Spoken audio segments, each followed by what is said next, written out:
Bonjour et bienvenue sur musculationprisemasse.com. Mon nom est Charles. Ici Étienne. Et sur musculationprisemasse.com, on fait des vidéos pour vous, pour répondre à vos questions de musculation. Donc, la musculation, c'est un domaine qui est obscur. Et nous, on s'est donné comme mission au Québec et dans toute la francophonie de répondre à vos questions de musculation pour donner à tous les gars qui le veulent bien, qui veulent se donner la peine de forcer au gym, d'avoir les moyens et la bonne technique pour réussir à prendre de la masse et devenir cut. Donc, si vous, ça vous intéresse, mais vous êtes à la bonne place et on répond à vos questions. Yes. Donc, on est samedi. Bon samedi tout le monde. J'espère que la fin de semaine débute bien et que vous êtes heureux où vous demeurez. C'est important d'être heureux où on demeure. Oui. Si vous n'êtes pas heureux où vous demeurez, mais vous êtes heureux ailleurs, il peut y avoir un problème avec votre demeure. C'est drôle ces affaires-là. Hein? Il y a tout le temps des genres de sondages, des fois, là, puis ils disent, OK, dans tel pays, c'est là qu'ils sont le plus heureux, puis dans notre pays, on est moins heureux, puis tout ça. Puis là, ils disaient, je pense, au Canada, c'est au Québec, Nouveau-Brunswick, puis île du Prince-Édouard, je pense qu'on est le plus heureux. Ah. Puis là, j'ai fait, ouais, c'est bizarre ça. T'sais. On est à la bonne place. Ah, ça a l'air qu'on est à la bonne place. En tout cas. Good job. Good job, tout le monde. Vous avez bien décidé l'endroit où vous restez. Si vous êtes un francophone hors Québec. Essayez le Québec. Dans le Canada, ouais, c'est ça. Essayez le Québec. Mais nous autres, on est nés à la bonne place. On est nés à la bonne place. OK, donc une question aujourd'hui de Michel Carignan de Princeville, 50 ans, 6 mois d'expérience en musculation, membre avec nous. Donc, merci Michel. Merci Michel. J'espère que le programme fonctionne bien. Taille 5 et 8, poids 175 livres et pourcentage de gras 24 %. Michel nous demande, je suis membre et j'ai le programme du mois. Good job. Pouvez-vous me donner une façon de faire pour déterminer combien de poids je devrais mettre pour les exercices du programme du mois? Mais ça, c'est bien intéressant, Michel. Je vais te répondre à ça. Juste avant, pour les gars, je m'en voudrais de ne pas vous dire ça tout de suite parce que ça se peut que vous soyez short dans le temps. Là. Samedi matin, si vous regardez la vidéo puis vous êtes samedi matin, pas trop tard, je donne une formation cet avant-midi sur 3 suppléments peu dispendieux et je vous donne les doses exactement pour permettre d'avoir un ventre plat. Donc, vous allez savoir là-dedans, dans le fond, le premier supplément va diminuer ton stress, te faire mieux dormir et réduire le gras de ton ventre. Le deuxième va améliorer ta digestion et rendre ton ventre moins gonflé. Et le troisième, diminuer ta glycémie, ton cholestérol et diminuer ton tour de taille. Donc, ces 3 suppléments pas dispendieux. Je vous donne les dosages. Si vous voulez voir ça, c'est dans la formation. Je vais la donner bientôt. Donc, je réponds à ta question, Michel.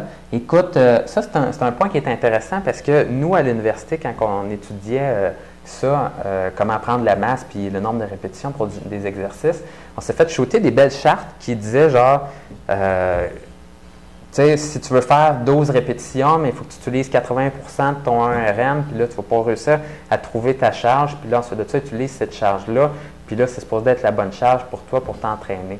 Puis moi, je me souviens, quand j'étais joueur de football au secondaire, on utilisait ça justement, des chartes. Il fallait tout faire nos tests de 1RM, puis là, ensuite de ça, la charte disait il faut que tu utilises 80 puis là, ensuite pour faire 12 répétitions, puis là, c'est le poids qu'il faut que tu utilises, puis fais ça. Juste ça pour là tout le temps. Ouais. OK. Puis tu startais avec ça, je pense, puis tu essayais de progresser après. Mais il y a des exercices que j'arrivais, puis là, je faisais du bench, par exemple, puis là, je faisais, quand même, c'est facile, je suis capable d'en faire pas mal plus que d'autres. Tu arrivais sur le squat, puis tu faisais, tabarouette, je suis capable de faire 2 répétitions, puis ça ne marche pas pantoute. Okay.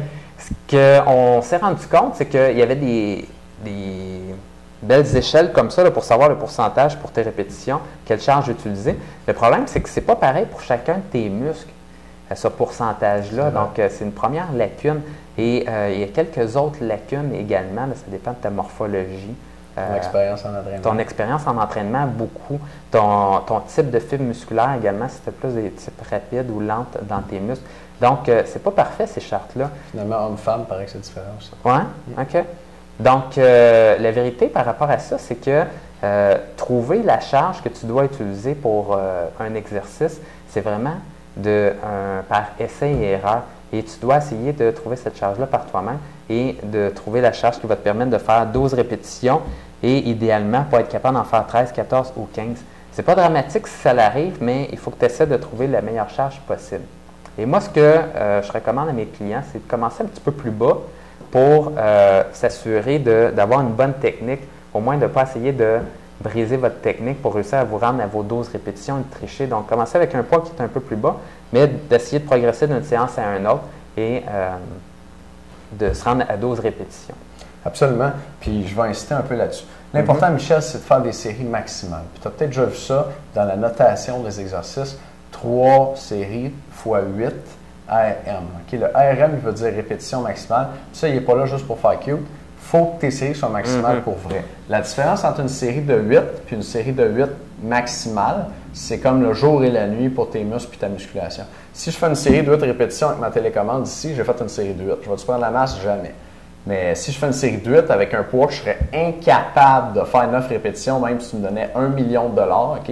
Là, tu as sollicité tes muscles pour vrai.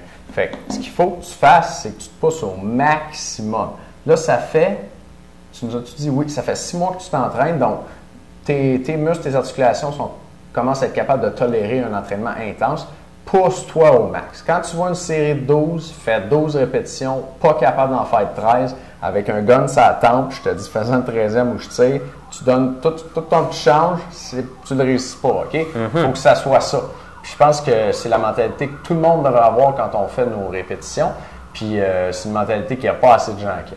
Moi, combien de fois je vois du monde, mes clients, ça arrive tout le temps, puis sûrement toi aussi, Charles, fait sa série, dépose son poids, je dis, fais-en 2 autres, il en fait 2 autres. Une vraie joke. OK? Puis tous mes clients, il faut que je les éduque à se pousser au max. Quand ils arrivent, là, ils arrêtent leur série, genre c'est fini. Mais je dis, pourquoi tu le déposes? Ah, c'est tough. Mais non, ils sont capables d'en faire d'autres. Puis ce que je leur explique, c'est que c'est pas toi qui décides quand ta série elle arrête.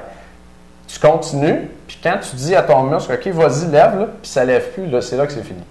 Fait que c'est pas toi qui décides, c'est ton muscle. Mais toi, t'en fais, tu lui envoies la commande quand même, tu te contractes. Puis à un moment donné, tu vas voir, il va arrêter de se contracter tout seul. Là, tu es au max. Mais avant ça, tu n'es pas au max. Puis si tu t'entraînes sans être au max, tu vas avoir des résultats un peu au début.